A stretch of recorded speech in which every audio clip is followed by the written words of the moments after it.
Thomas the tank engine had been working in the coal yards all day. The little blue engine was covered in coal dust. "Can't clean you up tonight, Thomas," said his driver. "There's a problem with the hose pipe." "Bother," said Thomas. "A bath would make me feel much better. The others are sure to say I look silly." But the engines were too busy arguing to notice Thomas. James was talking loudest of all. "I deserve a new coat of paint. Sir Topham Hatt says I'm the pride of the line, and—" "Rubbish," huffed Henry. "We're all the pride of the line." "It's been like this all day," confided Percy to Thomas. "James is getting a new coat of paint and won't stop boasting about it." "Why, James? I'm the one who needs a new coat. Look at me."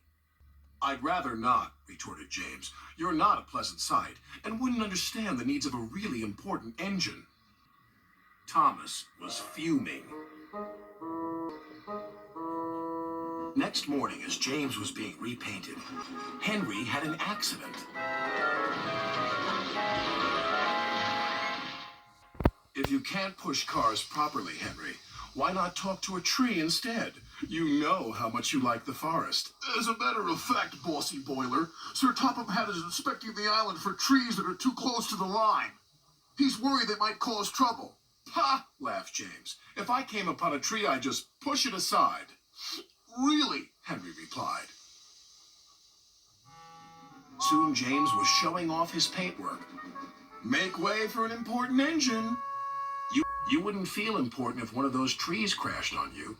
You'd feel hurt," reproached Percy. "Rubbish! It wouldn't dare." You should be careful, James. Trees can be just as powerful as engines," advised Terence. Oh, please. "Now, excuse me, Sir Topham Hatt needs me to pull the express." And he huffed away.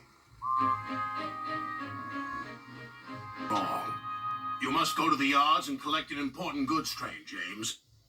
It's heavy, so be careful," said Sir Topham Hatt. "But, sir, I've just been repainted. Can't Thomas or Percy do it? They're dirty and like working with freight cars." Really useful engines don't argue. So James didn't. By the time he arrived at the yards, the weather had changed for the worse. "Your color's nice, James. Pity about your face, though," said a freight car, ignored them and set off.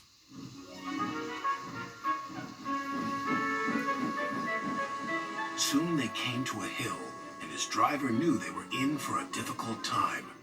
An old tree close to the track was being blown by the strong winds.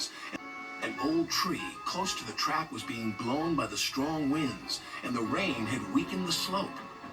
All of a sudden, the tree moved.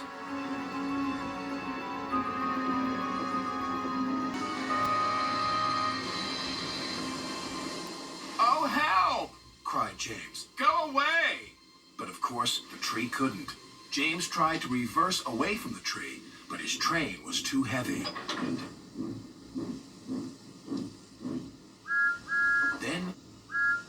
Then he heard a whistle.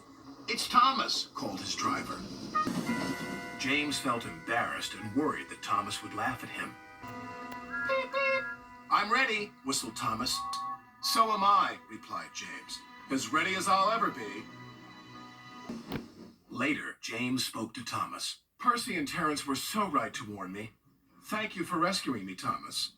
"Oh, that's all right. We engines must pull together, whatever the weather." Just then, Edward bustled in. "Sir Topham Hatt thinks you're both brave engines. Thomas, you're going to have a new coat of paint. And James, Sir Topham Hatt says that tomorrow you'll pull the special express." Everyone was very happy.